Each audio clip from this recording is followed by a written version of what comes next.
The delegate from Bedford, Delegate Byron. Thank you, Mr. Speaker. I rise for a point of personal privilege. The delegate has the floor. Thank you, Mr. Speaker. Mr. Speaker, as we've heard in this chamber this morning, there was a women's march this weekend. And you may have seen the photo in the news of our new governor joining the women who marched, showing his solidarity by wearing one of the knitted pink hats that have come to define the Women's March movement. It should come as no surprise to those of you in this chamber that I was not among the marchers. But considering what they were marching for, I'm glad I was not. You see, Mr. Speaker, the Women's March is not for all women, but only for those who share the unity principles of the movement. If you are a woman who believes that a minor child should not receive an abortion without the consent of a parent, you are not invited to the Women's March. If you are a woman who believes abortion should not be permitted for gender selection, you are not invited to the Women's March. If you are a woman who believes that abortion clinics should be required to observe established medical standards to ensure the health and safety of their patients, you're not invited to the Women's March.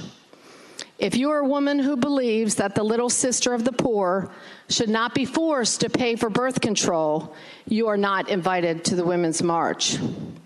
If you are a woman who believes that traditional marriage is a foundation of Western civilization and our society, you are not invited to the Women's March. If you are a woman who believes that those who enter our nation illegally should not be allowed to cut in line in front of those who follow the rules, you are not invited to the Women's March. Simply put, Mr. Speaker, the Women's March is not universal, but exclusive. Essentially, it is reserved for the 54% of American women who voted for Hillary Clinton in 2016. Well, what about the other 46% of American women, women like myself? Don't they have genuine and valid concerns about the future of our nation, too? They believe that government should not burden businesses with regulations that stifle our economy and discourage entrepreneurship. They believe that the federal government's takeover of health care has led to skyrocketing insurance premiums and outrageous deductibles, putting the health and pocketbook of our families at risk. They believe that doubling the national debt in 8 years has placed an outrageous burden on their children and grandchildren. They believe that the recently passed tax reform will provide genuine relief from the crippling tax rates and higher health insurance costs of the Obama years.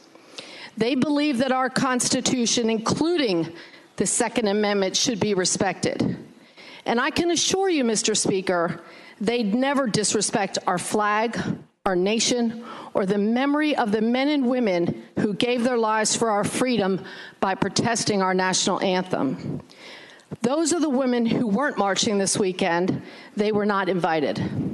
But their voices are no less important because they don't have a knitted pink cap in their wardrobe.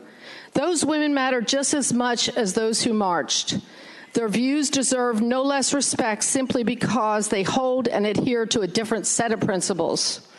I'm proud to be among their ranks and to adhere to the principles and values that have made our nation great. Thank you, Mr. Speaker.